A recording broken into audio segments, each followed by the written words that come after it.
اور اللہ کے درمیان جو تعلق محبت کا ہوتا ہے وہ تعلق اللہ تعالیٰ نے انسان کے علاوہ دوسری اور مخلوق کو نہیں دیا۔ اے ناشکر انسان، ہم سے عشق و محبت کرنا یہ تیرا ہی خاصہ ہے، یعنی اگر تو اللہ سے محبت کر رہا ہے، اللہ سے پیار کر رہا ہے تو یہ تیرا خاصہ ہے، مطلب تیرے لیے خاص بات ہے۔ تو عالم بالا کا رہنے والا ہے، یعنی بلندیوں کے مقامات پر رہنے والا ہے، تو وہاں جو ہے محبت الہی میں ترقی نہیں کر سکتا تھا، اس لیے ہم تجھ کو اس جسم خاکی میں لائے۔ یعنی اگر تم وہاں رہتا تو محبت الہی میں ترقی نہیں ہو سکتی تھی۔ جیسے فرشتے ہیں، فرشتے اللہ کی اطاعت کرتے ہیں اور واقعی اللہ تبارک و تعالیٰ کی نوری مخلوق ہے، ان کو نور سے بنایا گیا، لیکن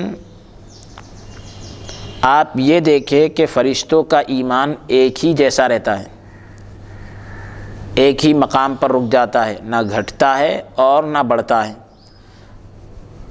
تو اللہ تعالیٰ نے انسان کو اس لیے اس شکل میں لایا اور یہ مٹی کا جسم بنایا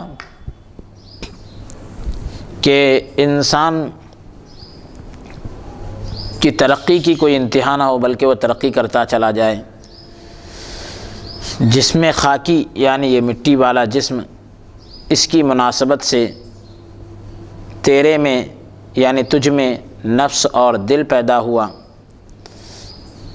نفس یعنی انسان کی جو خواہشات والی چیز ہوتی ہے، اور دل کو پیدا کر دیا۔ اب تو تین چیزوں کا مجموعہ ہے، یعنی تین چیزیں تیرے اندر جمع ہیں، تین چیزیں تیرے اندر اکٹھی ہے اور تین چیزیں تیرے اندر جمع ہے۔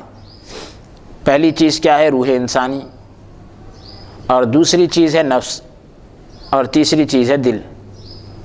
تو تین چیزوں کا مجموعہ یعنی تین چیزوں کو تیرے اندر جمع کر دیا گیا، ایک روح انسانی، دوسرا نفس اور تیسرا دل۔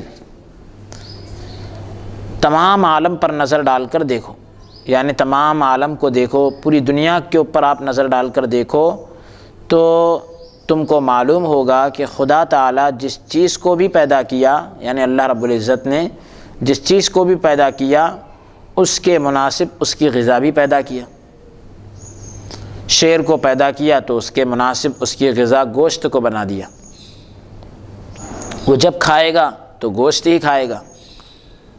بیل اور بکری کو پیدا کیا تو ان کے مناسب غذا گھاس پیدا کر دیا، جب یہ کھائیں گے تو گھاس ہی کھائیں گے، گوشت کبھی نہیں کھائیں گے، گائے بکری وغیرہ۔ ایسا ہی انسان میں اللہ تعالیٰ نے دو چیزیں پیدا کی، ایک نفس اور دوسری چیز روح انسانی۔ روح اور نفس دو چیزیں پیدا کی۔ نفس کی غذا دنیا ہے، اور ہر وقت جو ہے نفس کو دنیا ہی کی طلب رہتی ہے، نفس جو ہے مطلب ہر وقت دنیا کی خواہش کرتا ہے اور دنیا کی ڈیمانڈ کرتا ہے۔ اور دوسری چیز ہے انسان کی روح، اس کی غذا جو ہے آخرت ہے اور اللہ کی محبت ہے، اس کی غذا آخرت اور محبت الہی یعنی اللہ کی محبت ہے۔ ہر وقت روح کو آخرت اور محبت الہی کی ہی طلب رہتی ہے، یعنی انسان کی جو روح ہے وہ ہر وقت آخرت اور اللہ کی محبت کی طلبگار رہتی ہے۔ دل، نفس اور روح، تین چیزیں بتلائی گئی۔ انسان کے اندر کتنی چیزیں ہیں؟ تین، روح، نفس اور دل۔ ان تینوں کے بیچ میں دل جو ہے نفس اور روح کے بیچ میں ہے۔ جیسے انسان بیل بکری کی طرح نباتات بولے تو زمین سے اگنے والی چیزیں، یعنی اناج، بھاجی، ترکاری وغیرہ کھاتا ہے، اور شیر کی طرح گوشت بھی کھاتا ہے۔ ایسا